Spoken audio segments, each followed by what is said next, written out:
क्या हर मुद्दे का दोष राहुल गांधी पर मढ़ने से भारतीय जनता पार्टी सरकार अपनी गलतियों पर पर्दा डाल सकती है?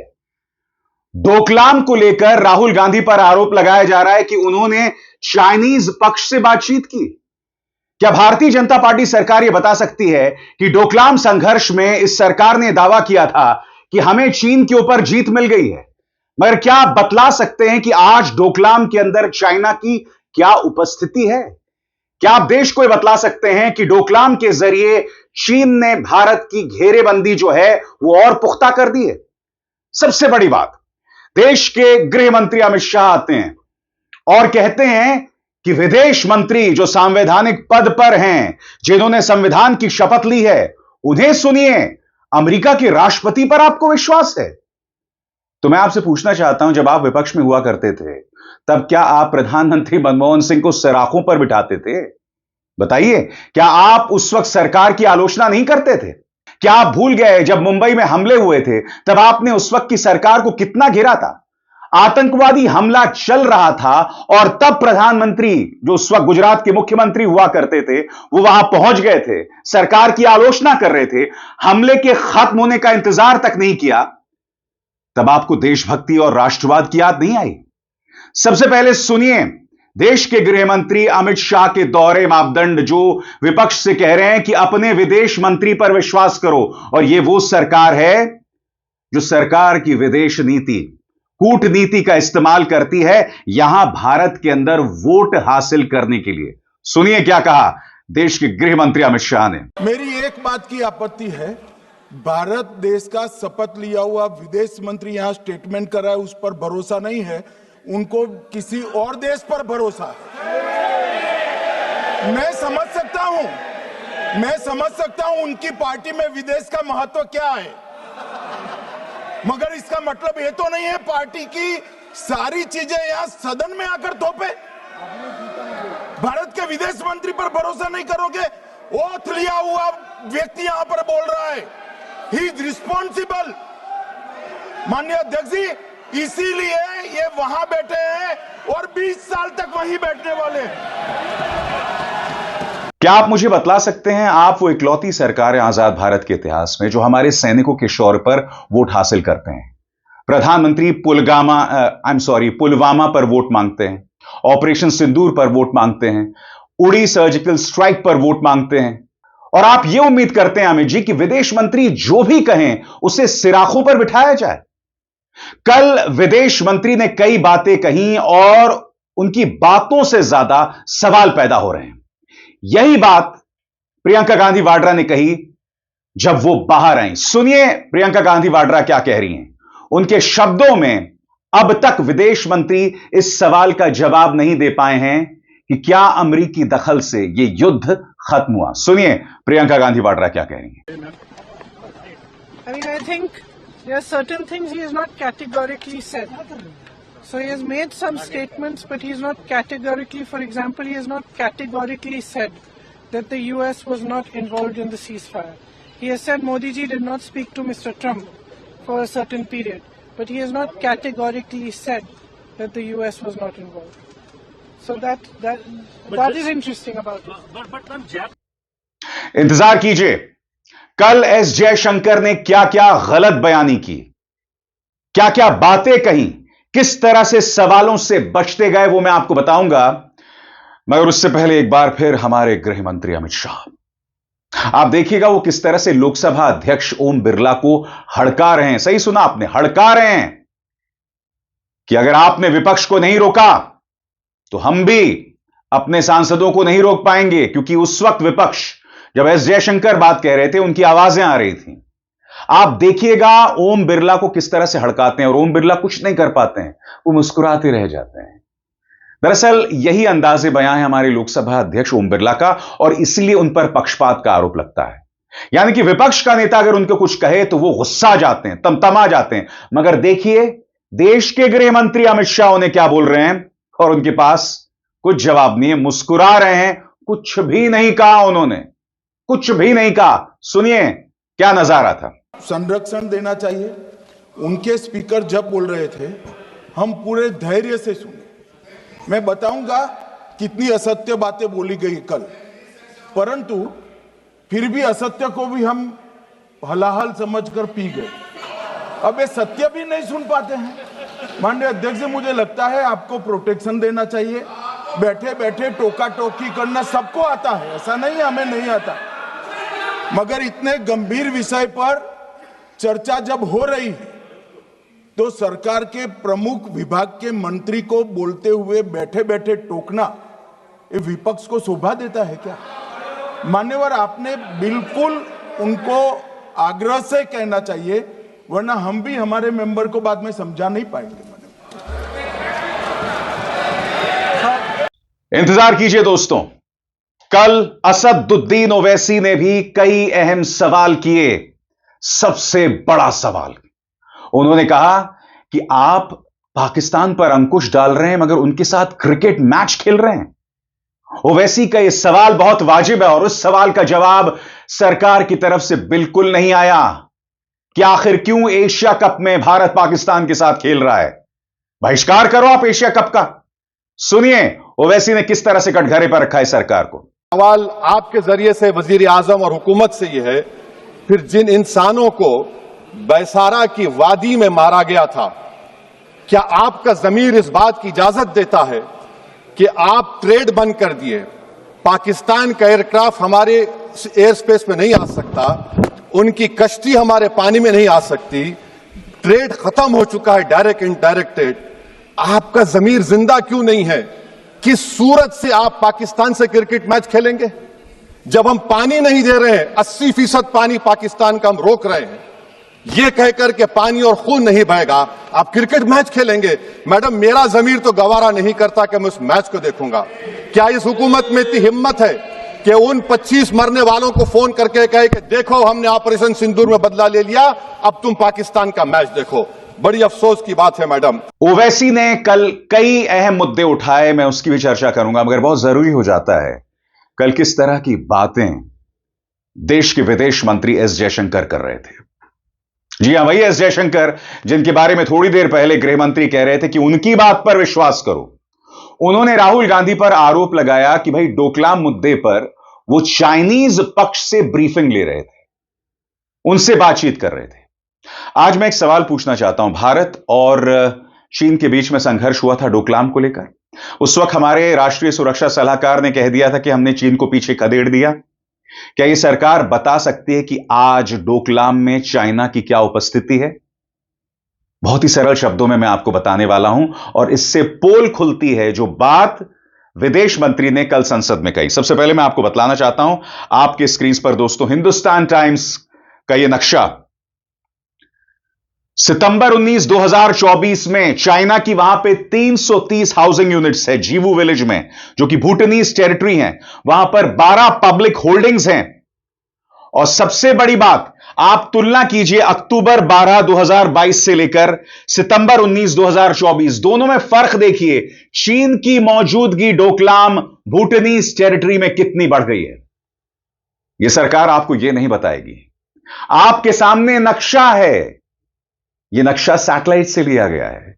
इस सैटेलाइट के नक्शे में 2022 के मुकाबले चीन का दबदबा डोकलाम में बढ़ गया है।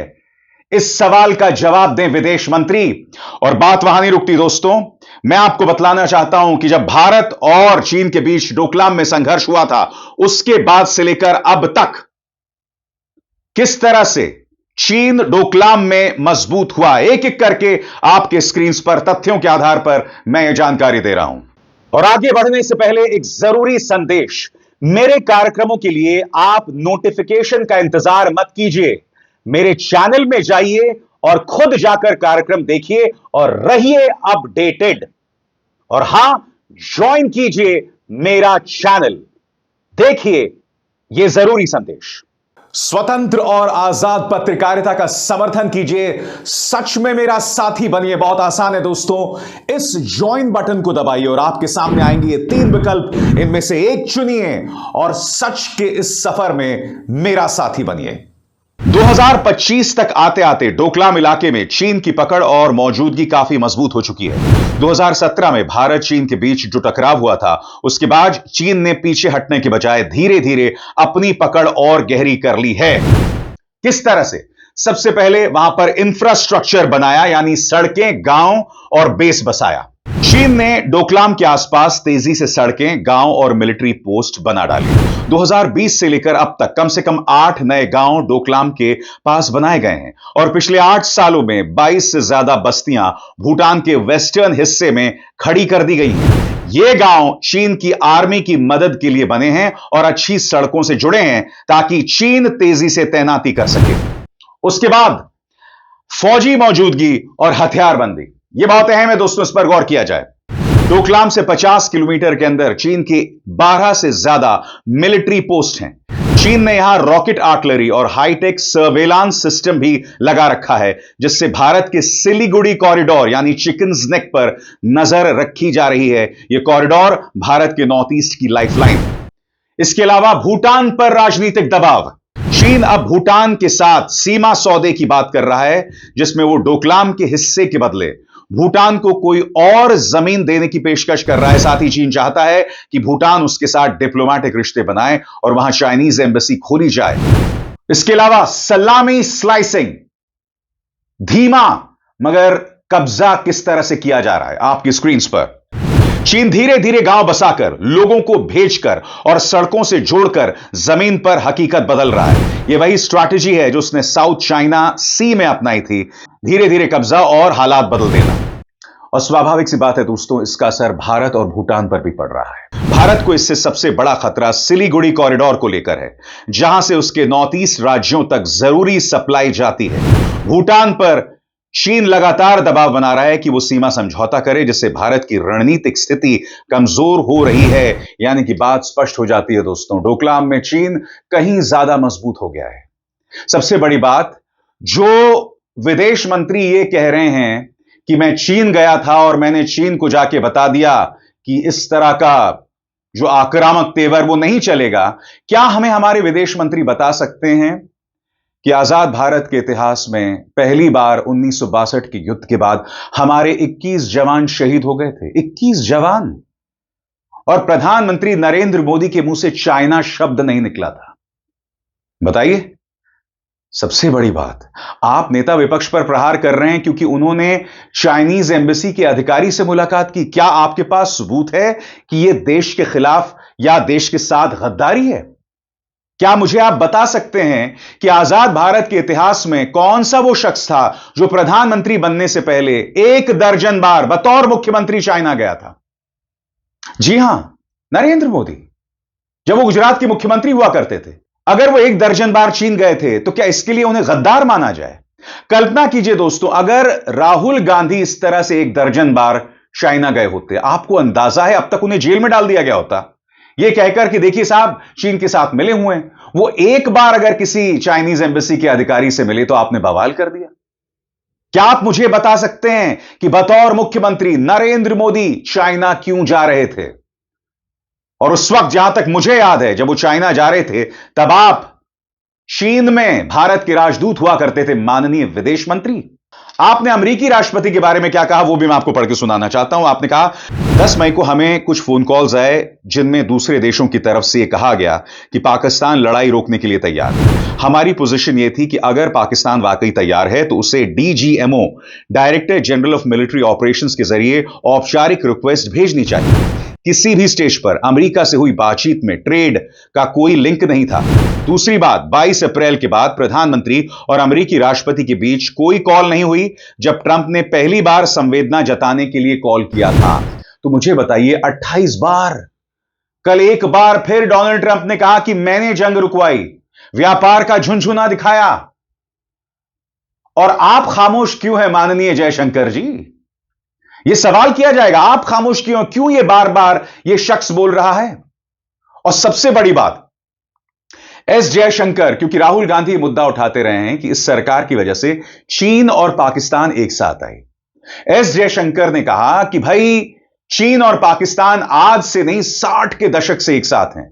उनके न्यूक्लियर प्रोग्राम में भी चीन ने मदद की।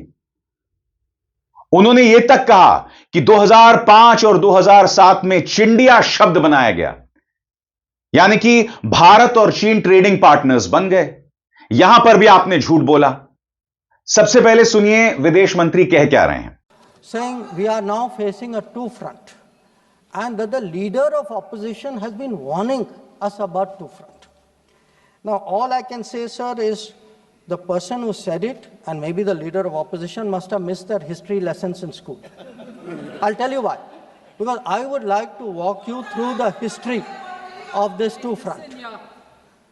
The two-front started because of something called POK. POK was created in 1948-49 by the government of this country by not completing the job of what was to be done. Now, sir, the House should note these dates. The two fronts started 1963, when the Shaksgam Valley was ceded by Pakistan to China as a result of an agreement. Then in 1966, the Karakoram Highway was agreed upon, which took 20 years, was completed in 1986. Now, references were made to China-Pakistan military collaboration. So when did this collaboration start? I'll give you the year, 1966. In 1966, the first Chinese military supplies went to Pakistan. When did nuclear collaboration start? 1976. 1976, when Bhutto arranged for China-Pakistan to get together on this. And in 1980s, when Prime Minister Rajiv Gandhi was visiting China and Pakistan, that was when the nuclear collaboration was at its height. Now, let me go further. You will say, why are you talking history? So let me bring this further up. 2005, Pakistan-China Treaty of Friendship and Cooperation. 2006, Pakistan-China Free Trade Agreement. 2013, handing over of Gwadar to China, Gwadar port to China. May 2013, announcement of China-Pakistan Economic Corridor. So, sir, we are getting warnings about a US-China, Pakistan-China collaboration, when this collaboration has been going on for 60 years. अब विदेश मंत्री का यह बयान कई स्तरों पर गलत है।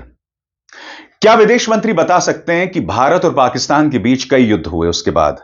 1965, 1971, करगिल युद्ध, 3 बड़े युद्ध। तो मुझे बताइए एस जयशंकर जी, इन तीनों जंगों में कौन जीता? भारत जीता। 1971 में हमने दो फाड़ कर दिया था पाकिस्तान को। अगर चाइना और पाकिस्तान में इतना गंभीर समर्थन चल रहा होता तो चीन पूरी मदद करता ना, क्योंकि 1962 में भारत ने चीन के हाथों मुंह की खाई थी। उस वक्त भारत को हार का सामना करना पड़ा था 1962 में। अगर चाइना और पाकिस्तान में इतना बड़ा समर्थन था जैसा कि आप दावा कर रहे हैं, तो 1971 में चाइना ने पाकिस्तान की मदद क्यों नहीं की? और अगर की तो पता चलता है कि इंदिरा गांधी और उस वक्त की हमारी सेना का ऐसा शौर्य था कि उन्होंने धूल चटा दी थी पाकिस्तान को 1965 में। 1999 करगिल युद्ध। तो मुझे बताइए, अगर यह सहयोग चल रहा था चीन और पाकिस्तान के बीच, तो भारत ये जंगे कैसे जीत रहा था? सबसे बड़ी बात, ऑपरेशन सिंदूर में भी जहां जहां निशाना साधना था भारत ने किया, मगर आपने 3 दिन में ऑपरेशन सिंदूर को रोक दिया। आप जीत रहे थे फिर भी आपने रोक दिया। किस बात का डर? कौन सा दबाव था? यह सवाल किया जाएगा ना। सबसे बड़ी बात, इस बार चाइनीज टेक्नोलॉजी पूरी तरह से इस जंग के दौरान मदद कर रही थी। मीडिया रिपोर्ट्स के मुताबिक चाइनीज राजनयिक, चाइनीज डिप्लोमैट्स पाकिस्तान के वॉर रूम में मौजूद थे। इस कदर यह सहयोग करीबी हो गया। यह फर्क है पहले में और आज में। और सबसे बड़ी बात, आप यह कह रहे हैं कि मनमोहन सिंह के कार्यकाल में भारत और चीन के ट्रेड संबंध बेहतर हुए। आप झूठ बोल रहे हैं। ये ट्रेड संबंध तब बेहतर हुए जब अटल बिहारी वाजपेयी प्रधानमंत्री थे, जब अटल जी ने चीन की यात्रा की थी। और मैं इसलिए कह रहा हूं क्योंकि मैं बतौर पत्रकार उनके साथ गया था, जब आप वहां के राजनयिक हुआ करते थे, राजदूत हुआ करते थे। आप भूल गए? आप भूल गए आपका अपना क्या किरदार था संबंधों को बहाल करने के लिए, ट्रेड रिश्तों को मजबूत करने के लिए। लिहाजा झूठ बोलना बंद कीजिए, गलत बयानी बंद कीजिए, सवालों का जवाब दीजिए। अब भी इतिहास को खोद रहे हैं आप बैठ के। इतिहास में अगर कुछ गलतियां हुई हैं तो 11 साल में आप क्या कर रहे हैं? प्रधानमंत्री नरेंद्र मोदी के मुंह से चीन शब्द क्यों नहीं निकलता? ये सवाल किए जाएंगे। असदुद्दीन ओवैसी ने सवाल किया कि क्या वजह है कि भारत के पास 42 स्क्वाड्रन नहीं है। रक्षा तैयारी पर सीधा प्रहार असदुद्दीन ओवैसी का सुना जाए। सैंक्शन जो स्क्वाड्रन है 42 है, 60 साल के बाद सिर्फ 29 काम कर रहे हैं। पाकिस्तान के पास 25 हैं, चीन के पास 50 से ज्यादा हैं। 11 साल से आप सरकार में हैं, सबमरीन नहीं है, थर्ड एयरक्राफ्ट कैरियर कहां पर है आप बताइए। और मैडम FATF में लाना पड़ेगा आपको। अगर आप विश्व गुरु हैं तो हम आपको चैलेंज कर रहे हैं, आप G7 के कंट्रीज को, GCC को और चचा सैम को राजी कराइए कि पाकिस्तान को, मैडम खत्म कर रहा हूं, FATF में दोबारा लाया जाए। मैडम सबसे बड़ी बात, इस सरकार में किसी ने इस बात का जवाब नहीं दिया कि हम पाकिस्तान के साथ क्रिकेट मैच क्यों खेल रहे हैं। दिलजीत दोसांझ अगर एक पाकिस्तानी एक्ट्रेस के साथ एक फिल्म में एक्टिंग करते हैं तो उन पर प्रहार किया जाता है। मैं आपको बताना चाहता हूं पहलगाम में शुभम द्विवेदी जो शहीद हो गए थे, उनकी पत्नी क्या कह रही हैं आपकी स्क्रीन पर। मैं इंडिया पाकिस्तान के मैच का बॉयकॉट करूंगी। पुलवामा आतंकी हमले में मारे गए शुभम द्विवेदी की पत्नी ऐशान्या ने ऐसा कहा। अब ऐशान्या की आप आवाज को सुनेंगे। आपको तो क्रिकेट मैच खेलना है, आपको तो धंधा आगे बढ़ाना है, धंधा के सामने सब बौना है। अब ये सवाल किए जाएंगे, आप सत्ता में हैं, हर चीज का ठीकरा आप मनमोहन सिंह, राहुल गांधी पर नहीं फोड़ सकते। अगर आप राहुल गांधी के बारे में कहेंगे कि वो चीनी राजदूत से मिल रहे थे तो आपको उस सवाल का जवाब भी देना पड़ेगा कि आपके राजदूत रहते हुए मिस्टर जयशंकर, प्रधानमंत्री नरेंद्र मोदी 12 बार चीन क्यों गए थे? गालवान घाटी में हमारे 21 जवान शहीद हो गए। एक लंबे अरसे तक चीन ने हमारी जमीन पर कब्जा कर रखा है। इन सवालों के जवाब हैं आपके पास। प्रधानमंत्री नरेंद्र मोदी के मुंह से चीन शब्द क्यों नहीं निकलता है? अब तक नहीं निकलता है। वो शख्स जो एक जमाने में लाल आंख की बात किया करते थे। और फिर चिराग पासवान की सांसद 2001 के लिए भी वो कांग्रेस पर दोष मढ़ रही हैं, जबकि 2001 में अटल जी की सरकार थी। कुछ भी कहना। सुनिए क्या कहा मोहतरमा ने। 2001 विश्व के सबसे बड़े लोकतंत्र के सबसे बड़े मंदिर पर हमला हुआ और ये लोग चुप बैठे रह गए।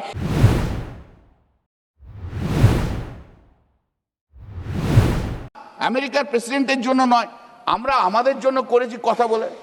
নরেন্দ্র মোদী প্রধানমন্ত্রীজি, আপনি কেন একবার, why once you have not posted in the X handle post?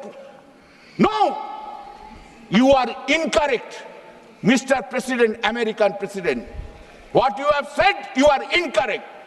You could not show your courage to that extent. কি হয় বলুন তো আপনার? এই আমেরিকান প্রেসিডেন্টের সামনে দাঁড়ালে আপনার হাইটটা নেমে 5 ফুট হয়ে যায় আর ওজনটা হয়ে চেস্টটা হয়ে যায় 56 ইঞ্চি থেকে 36 ইঞ্চি। The moment you stand in front of the American president, your height is reduced to 5 foot and your chest is reduced to 36 inch from 56 inch. Why you are so much afraid? Why are you so much afraid? Why are you so much afraid to the American president? Bharat समस्त मानुष। तो देखा आपने, दूध का दूध और पानी का पानी। मैंने पूरे फैक्ट्स के साथ कल सरकार के जो तेवर थे, स्टैंड है, उसे एक्सपोज कर दिया। यही हकीकत है। सवालों का जवाब नहीं देना और इस तरह की अनर्गल बातें करना, मगर आप जानते हैं यही भारतीय जनता पार्टी की राजनीति रही है। अभिसार शर्मा को दीजिए इजाजत। नमस्कार।